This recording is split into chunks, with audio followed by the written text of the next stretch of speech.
Bonjour à tous, bienvenue dans Fast Club. Bonjour Nicolas. Salut Stéphane, bonjour à tous. Nicolas Mélin, l'expert du Fast Club qui m'accompagne cette semaine pour une émission variée. Il y aura du soleil, de la neige, des petites voitures qui vont très vite, des grosses et des nouveautés également, dont notamment... Il y en a pour les petits et les grands. Et la nouveauté, évidemment, c'est BMW qui sort son best-seller, Stéphane, la nouvelle série 3, qui franchement, au premier coup d'œil, on a l'impression de voir une série 5. Elle est magnifique et puis il y a d'autres nouveautés d'ailleurs, regardez le sommaire. Cette semaine, dans Fast Club, notre journaliste Erwan Maillard va vous présenter l'une des voitures les plus attendues du moment, l'héritière de la mythique 205, la Peugeot 208. Alors, cette petite lionne s'annonce-t-elle comme un sacré numéro? Erwan vous le dira. Sur le tout nouveau circuit du Fast Club, vous retrouverez Romain à Vegas. Il vous présentera l'incroyable Mercedes SLS AMG. Et croyez-nous, avec 571 chevaux sur les roues arrière, Romain risque de s'amuser. Puis, Stéphane a trouvé un trésor dans son garage, une BMW 325i de 1986. Pour l'occasion, il a convié Jérôme Anthony, l'animateur d'M6, à un essai comparatif qui va vite virer au karaoké. Et pour finir, notre pilote vous emmènera dans le froid glacial de la Laponie pour un essai incroyable. Au volant de la petite Abarth 500, Romain va prendre un plaisir glacé. Fast Club, c'est tout de suite sur W9. Direction Las Vegas maintenant avec l'essai par Romain Thiévin, le pilote du Fast Club de la Mercedes SLS AMG. Nicolas, tu connais bien cette Mercedes. Tiens, en tant qu'expert du Fast Club, quel est ton avis? Voiture extraordinaire, un style inimitable, surtout évidemment avec les mythiques portes. Les portes qui s'ouvrent comme ça. Fabuleuses. Alors, au niveau de la performance et du plaisir de conduire, un peu différente que la 458 Italia, qu'on peut comparer parce qu'elles ont finalement une puissance similaire, Stéphane. 571 chevaux. Quand une Mercedes a autant de puissance qu'une Ferrari, regardez ce que ça donne.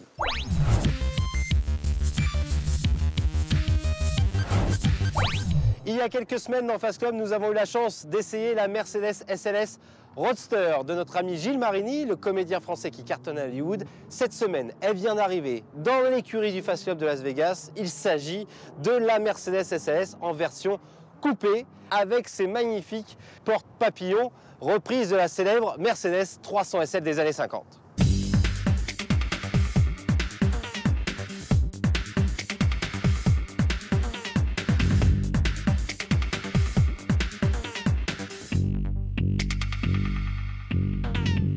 Ça, ce sont des effets spéciaux à la française. Hein. Spielberg n'aurait pas fait mieux.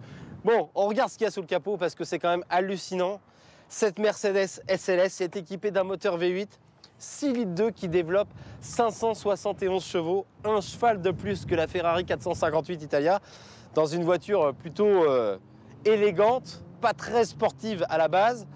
On a quand même ce moteur AMG, donc signé par la personne qui a assemblé ce moteur. Le capot est immense. Côté style, c'est une vraie réussite. On a un look néo-rétro, ça me fait penser à la BMW Z8 des années 2000. Je ne sais pas ce que vous en pensez, moi j'adore. On a des belles jantes de 19 pouces en étoile sur les côtés qui abritent des gros freins en acier parce que la bête fait quand même 1620 kg, donc il faut l'arrêter. Surtout sur circuit, ça va nous être très utile. On a toujours le logo 6 litres 3 sur les côtés.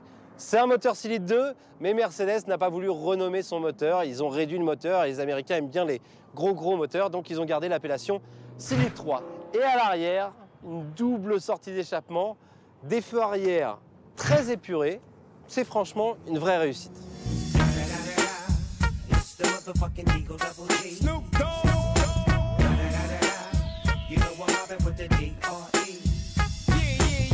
Intérieur cuir rouge, alors c'est à la fois élégant et très épuré. Il n'y a vraiment pas grand chose à l'intérieur. On a l'écran GPS, de l'alu brossé partout. Il faut juste faire un petit peu de sport pour fermer la porte, c'est pas plus mal. On va écouter le bruit du moteur.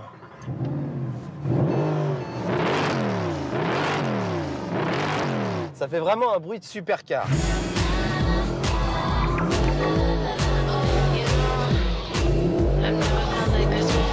On se met en position Sport Plus, la boîte de vitesse en manuel et on appuie sur le bouton pour déconnecter l'anti-patinage. On est dans Fast Club, il faut que ça glisse.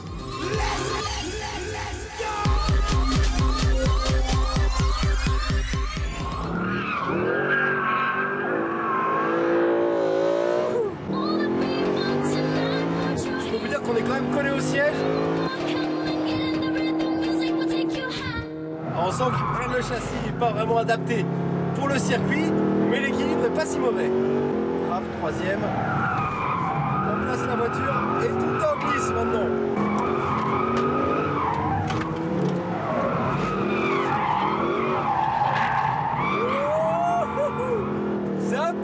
maintenir la glisse, mais franchement c'est joueur.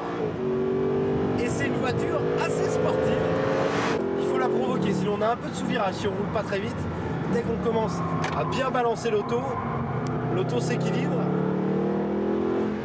Et avec les 571 chevaux sous les roues arrière, il suffit d'accélérer un tout petit peu pour avoir du survirage.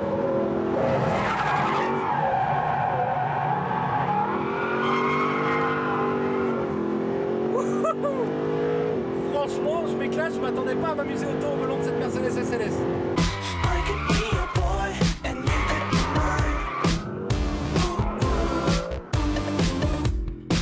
Eh bien écoutez, je suis très agréablement surpris par le comportement de cette Mercedes SLS sur circuit. On a un bon moteur, un châssis très bien équilibré. Et dès qu'on déconnecte l'anti-patinage, on prend un maximum de plaisir à glisser avec cette voiture. Allez, Fast Club, ça continue.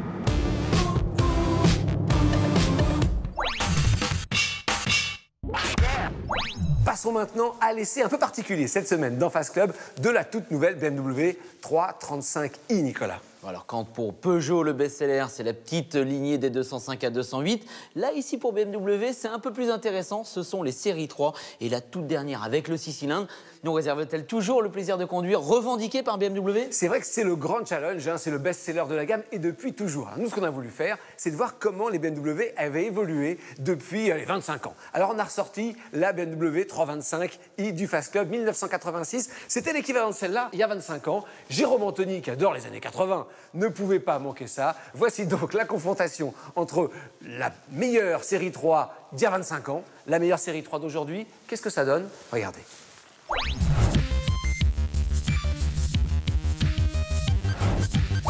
Aujourd'hui, dans Fast Club, nous allons donc voir ce que vaut cette toute nouvelle BMW 335i. Mais autant voir l'évolution avec une vieille 325i qui était l'équivalent de cette voiture il y a 25 ans. Une BMW 325i de 86 et les musiques qui va avec.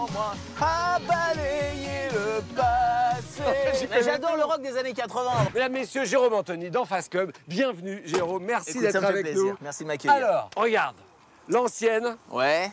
la nouvelle. Ouais, il y a eu un sacré changement. Attends, qu'est-ce qui s'est passé? Alors... Elle a grossi, elle est comme moi. Exactement. Qu'est-ce que tu vois déjà de différent? Tu m'as dit la taille, hein, c'est spectaculaire. Hein. Bon, le logo n'a pas changé. Non. C'est la seule chose qui n'a pas changé, voilà. sans doute. La taille, on a l'impression qu'elle était gonflée à l'hélium, cette voiture, la nouvelle. 20 cm d'écart en largeur. Imaginez pour une voiture ce que c'est, et 30 en longueur. Il y a quand même les gènes, hein. Le double haricot. Ça, c'est le double haricot, ça voilà, s'appelle la calandre BM et la 44 phares quand même. Les 4 phares. Ça, c'est typique de la BM, les 4 ah oui, phares. Les 4 phares. Regardez l'arrière, on y va avec Jérôme. Regardez, parce que là...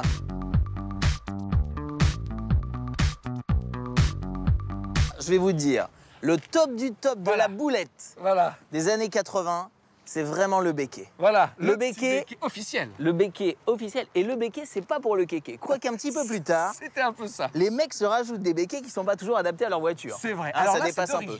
Et puis bien sûr, 2 sorties d'échappement, ça c'est pour être sérieux. Ouais. Hein, mais elles sont de chaque côté sur celle-là et elles sont groupées sur l'autre. C'est ce petit détail. Tu vois? J'avais jamais remarqué. Voilà. Pourquoi il y a 2 sorties d'échappement? Alors ça, c'est la 325. Quand tu es un petit joueur, une 316, une 318, une 320, tu as une sortie.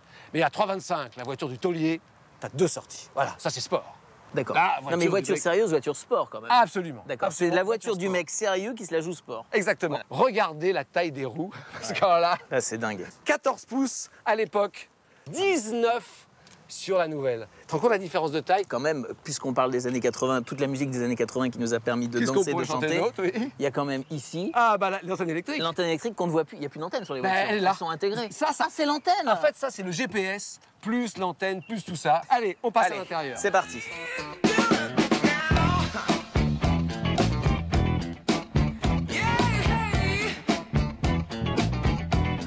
Voilà ma clé, mesdames, messieurs. Ma clé, c'est ça. Toi, c'est quoi ta clé? C'est ça. Attends, c'est très important parce que je sais ce que tu vas me dire à propos de ta clé. Mais moi, je voulais vous montrer un truc par rapport à cette clé qui était quand même une clé importante dans les années 80. Il y avait un petit bouton avec une lumière. Mais elle marche encore. Elle marche encore, qui permet donc de voir la serrure quand il fait nuit. Voilà. Combien t'as de vitesse?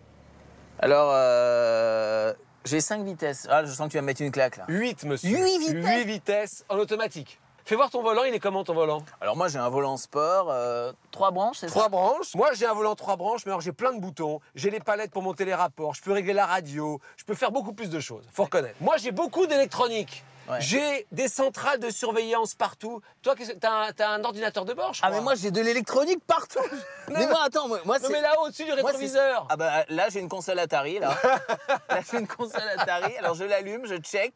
Mais Attention. tu rigoles, mais c'était révolutionnaire ça. Si tout s'allume, c'est que tout fonctionne. Oui, exactement. Maintenant, attention, j'ouvre le taux ouvrant. C'est parti. Ah, moi aussi. Attends, il est où le bouton du taux ouvrant? Non, c'est pas Si, ça. regarde, t'as une petite mallette. Ça? Voilà. Vas-y, Non. vas-y. Allez, voilà. Voilà dans le sens là. C'est Oh, parti. énorme! Voilà. Énorme! Énorme! Alors je peux faire seulement d'appuyer sur un bouton à côté? Exactement. Je règle mon siège électriquement. Ah oui, alors là par contre, là, j'ai bien peur. J'ai bien peur que moi aussi je puisse le régler électriquement à la main. Alors attends. Alors, t'as une manette. Voilà. Effectivement, il marche parfaitement bien, il marche parfaitement bien. Alors attends, je le remonte. Il faut que tu le remontes à la main, je crois. Voilà. Ah oui, je le Bravo. remonte à la main. Et voilà. Moi, j'ai un grand écran. Je peux régler la radio, le GPS, le téléphone. Regarde, téléphone. J'appuie téléphone, ça marche. Bah, moi aussi, mon téléphone, ça marche. Oui, c'est vrai qu'on peut toujours se démerder. Ce qui se passe chez moi, Oui. on va mettre ça sous le compte du charme, ok? C'est vrai, Il y a c'est vrai. beaucoup de charme Bon. dans mon intérieur. J'ai les caméras dans tous les sens pour me garer. Voilà. Ouais, alors là, je capitule, j'ai pas. T'as pas, toi, hein? Ah, j'ai que dalle. Je peux même pas te faire. T'as pas de radar de recul? Bah, j'ai pas de radar de recul, mais par contre, j'ai un Bernard de recul. C'est quoi? Bernard, est-ce que tu peux me dire si je peux reculer, s'il te plaît? Merci, À Bernard. l'ancienne, voilà, c'est ça. Voilà, moi j'ai un Bernard de recul. Ce que je te propose, c'est qu'on prenne la route. Mesdames, messieurs, Jérôme Anthony aux commandes de la BMW 325i de 1986. Alors j'en ai rêvé en 86. Hein. Oui, bah, je me doute. J'en ai rêvé en 86. Voilà, et ça y est, t'y es. Et là, j'y suis là. Voilà. Et il y a un moment, tu touches les étoiles et puis bon, bah faut pas lutter. Hein. Voilà, t'y es. C'est la vie qui t'offre ce cadeau, quoi. Je me sens très à l'aise dans une voiture des années 80, Jérôme. Bah moi je suis très à l'aise. Bah écoute, voilà. Qu'est-ce qu'on pourrait chanter d'autre? Je te survivrai d'un amour vivant. Je te survivrai. Bon, allez, regarde, maintenant on passe à la nouvelle série 3. Voilà. Comment tu te sens? Bah là, t'as l'impression, déjà en démarrant, t'as l'impression que t'as un assistant qui a démarré pour toi. Exactement. Bon, là, je recule. Hein. Ouais, tu peux y aller. Ah non, c'est ouf. Voilà, donc tu vois parfaitement où t'es. Ah, c'est un truc de dingue. Et tu- Non, mais c'est sérieux? Ben oui, C'est vraiment la voiture? ben oui, oui.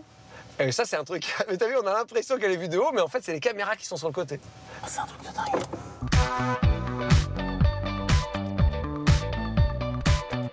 Mesdames, messieurs, Jérôme Anthony aux commandes de la toute nouvelle BMW 335i. J'avoue que... Ah, c'est le i qui est... C'est le i, c'est le i. Voilà. Le i. Le i comme quoi? Injection. Évidemment. Hein, ça pourrait être imbécile, incapable. Incapable, Non, non. inconscient. Voilà. Et au niveau de la musique, alors, si jamais c'était Jean-Pierre François sur la 325, là, ce serait quoi alors? Eh bien, écoute... Toi qui es spécialiste. Fais voir le son qu'il y a ici, on peut écouter Ah bah le son. oui, on va parce qu'il mettre- doit on va y avoir du bon son. Hein. Ah, je pouvais pas tomber. Ah, Comme Clo-Clo. d'habitude. Alors, Comme comme d'habitude, toute la journée, je vais jouer à faire semblant. Je regarde la route en même temps. Comme d'habitude, je vais sourire. Comme d'habitude, je vais même rire. Comme d'habitude, Monsieur, on chante. je vais rire. Oui, comme d'habitude. Merci Jérôme Anthony Ça m'a d'avoir fait été plaisir. avec nous. Merci Stéphane, à très vite. Allez, à très vite. Ciao. Direction maintenant la Laponie avec Robin Thiévin, le pilote du Fast Club, sur des circuits complètement fous. Nicolas, tu les connais. Ils ont refait dans le cercle polaire les plus grands circuits d'Europe. Oui, alors il faut savoir que quand tu es sur place, ça n'a aucune comparaison, ça n'a aucun rapport avec les circuits qui sont reproduits, tels le Paul Ricard. Silverstone, par contre, extraordinaire école de conduite pour pouvoir apprendre à glisser. Bon, ce que Romain, bien évidemment, Il sait sait faire. faire de mieux. Voilà, vous allez voir, c'est complètement fou. On est là-bas et il roule avec une voiture étonnante, l'Abarth 500. C'est une petite voiture traction avant. Alors on se dit normalement, ça glisse pas beaucoup. Tiens, regardez.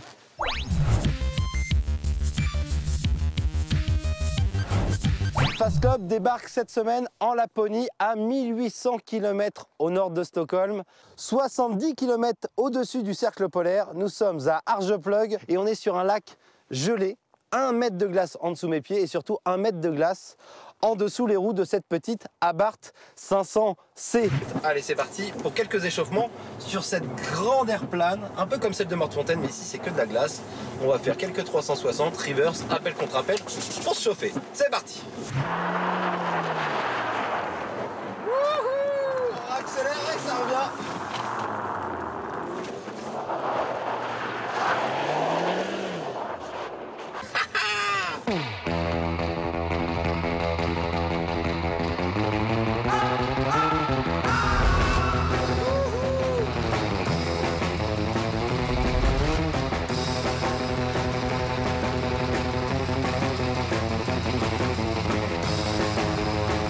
Mon tableau de bord m'indique moins 10 degrés avec risque de verglas. Je sais pas si je dois les croire. Hein. Qu'est-ce que c'est bon de rouler avec cette Abarth ici, en Laponie. Génial. Ça y est, ça. On commence à prendre de l'assurance. C'est un coup à se mettre dans la neige, ça. Parce que c'est... Ici, c'est la règle. Le premier qui se met dans la neige, dans le mur de neige, eh ben, il paye l'apéro. C'est ça la règle. On se prend un petit peu de neige. Ici, dès qu'on tape un peu les murs de neige, c'est les joies du sport d'hiver, moi je dis. Cette petite Abarth 500, ça fait quand même un petit peu voiture de nana. Alors ça tombe bien, on en a une avec nous. Margot Lafitte, alors c'est pas n'importe qui quand même. Déjà, c'est l'ambassadrice d'Abarth. Et en plus, t'es pilote, quand même. Un petit peu. Bon, qu'est-ce que t'en penses de cette voiture? Oh bah je me régale, moi, on peut pas rêver mieux. Une petite voiture dynamique, sur glace. De gonzesse un peu quand même, non? Si tu veux. Non, c'est assez féminin quand même. Et celle-là, c'est quoi? T'assumerais pas rouler en 500? Non, franchement, non. T'as tort. Bon, celle-là, c'est quoi? Celle-là, c'est la R3D, c'est la version rallye, version course. D'accord. T'emmènes? Non. T'as peur, c'est pour ça. Ah oui, mais jamais je monterai avec une femme à côté en baptême, c'est hors de question. Hein. Ah, t'es sûr de toi, ce que tu dis Ah bah là? ouais, non, non, non, non, non, non, Romain, tu montes, tu montes. Ah, ils ont foiré, ça c'était sûr. Putain. Ça sert à quoi le scotch? On est sur un lac, si jamais ça craque, comment je fais? Tu coules? Bah ouais, je coule. Et s'il y a une enquête, je te promets que ça fera meurtre un peu, hein, Margot. Ah, c'est malin, ah, c'est très malin. C'est un scandale. Une nana qui tire des freins, on aura tout vu, franchement. Ah, c'est un petit circuit, ça va. Oui, bien sûr. Il peut rien t'arriver.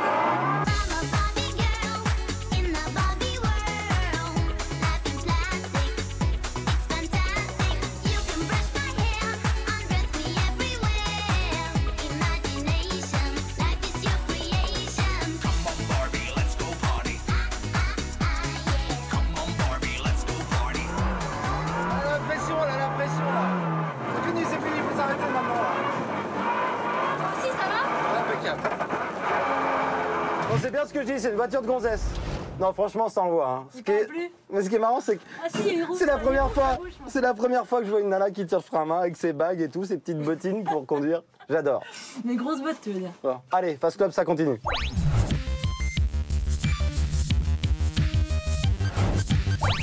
Ce matin, dans Fast Club, j'ai l'honneur de vous présenter deux automobiles qui nous ont tous fait rêver, les mythiques Batmobiles. Pour notre plus grand plaisir, elles vont s'affronter dans un 400 mètres départ arrêté. Mais avant la course, petite présentation de nos deux stars de cinéma. On commence par la doyenne, la Batmobile de 1966. Inspirée des roadsters de l'époque, elle développe 325 chevaux pour une vitesse maxi de 160 km/h. Petit tour à l'intérieur. Volant tulipe, téléphone en plastique rouge d'époque, levier de vitesse pailleté, extincteur siglé. Bref, une vraie merveille. Elle va affronter la Batmobile du début des années 90. Avec son look improbable, elle voit sa puissance portée à 285 chevaux pour une vitesse maxi de 180 km/h. L'intérieur est comparable à un cockpit d'avion avec pas moins de 11 compteurs. Maintenant que les présentations sont faites, place à la course. 5, 4, 3, 2, 1, c'est parti!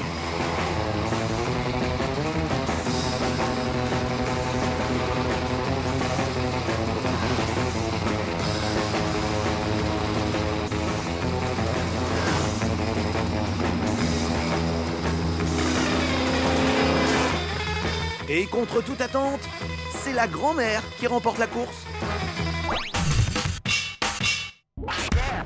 Voici sans doute l'une des nouveautés françaises les plus attendues de l'année, la Peugeot 208. Grande lignée à succès, surtout à partir de la 205. Alors c'est vrai que la 207 a un peu déçu commercialement. Alors il corrige le tir, notamment une voiture plus compacte, très séduisante a priori. Enfin, celle qu'on attend avec impatience, Stéphane, dans le Fast Club, c'est bien évidemment la 208 GTI. Ils vont la faire. Qui devrait pas tarder, effectivement. Et quand on voit l'essai de cette 208, elle a quand même dans les gènes quelque chose qui devrait nous faire plaisir en termes de pilotage et de conduite. Absolument, ça va être très intéressant. Regardez l'essai d'Erwan Maillard de la toute nouvelle Peugeot 208.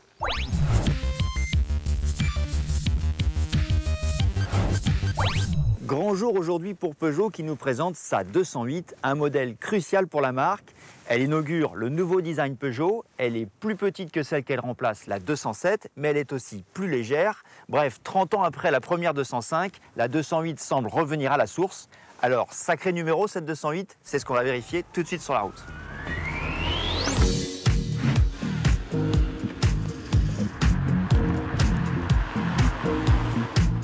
« 205, 206, 207 et maintenant 208. Cette saga lancée par Peugeot en 1983 pourrait bien reprendre la voie du succès quelque peu occultée ces dernières années par une autre française, la Renault Clio. En effet, avec son design un peu lourd, la 207 n'a pas connu le succès de ses devancières.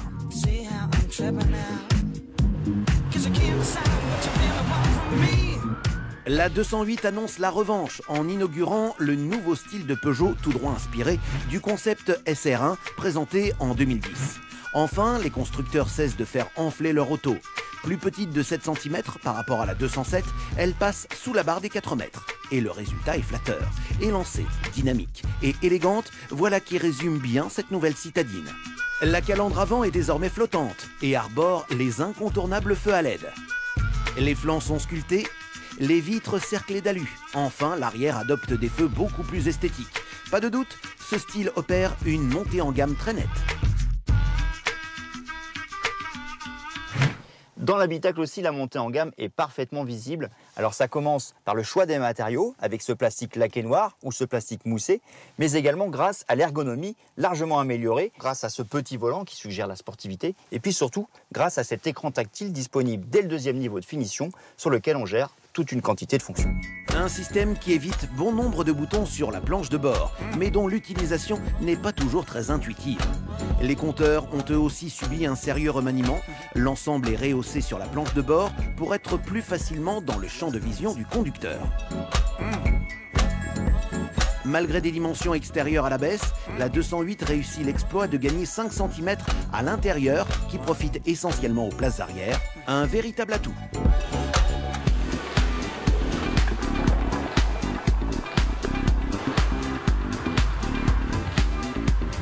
Avec 7 cm de moins en longueur, la 208 est comme un poisson dans l'eau en ville.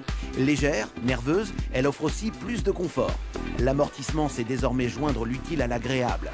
La 208 tient la route et ménage vos vertèbres. La version 3 cylindres de 68 chevaux sera idéale pour une utilisation purement citadine.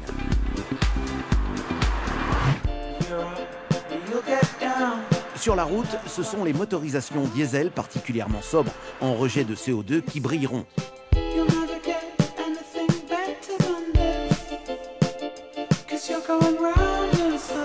Avec le 4 cylindres essence de 120 chevaux, le 0 à 100 km/h est effectué en 9 secondes 9.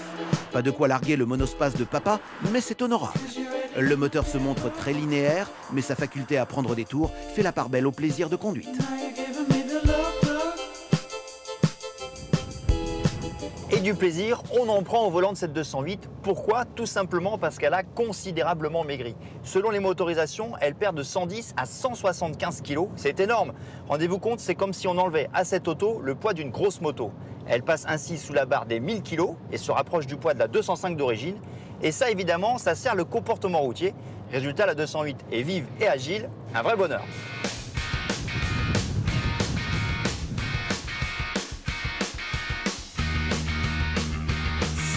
Autre bonne surprise, l'insonorisation de cette citadine flirte avec celle des véhicules de catégorie supérieure. Un atout pour abattre du kilomètre dans le confort.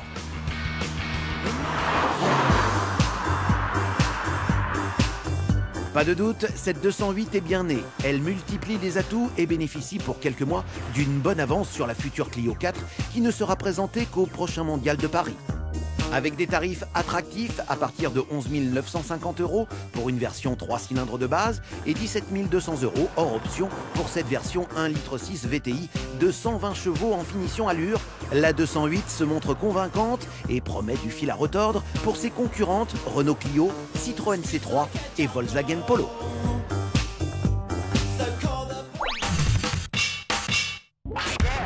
Fast Club est terminé pour cette semaine, mais vous pouvez nous retrouver sur le web, Nicolas. www.w9replay.fr pour retrouver les excentricités du Fast Club, Stéphane. Absolument. Allez, rendez-vous la semaine prochaine. Ciao.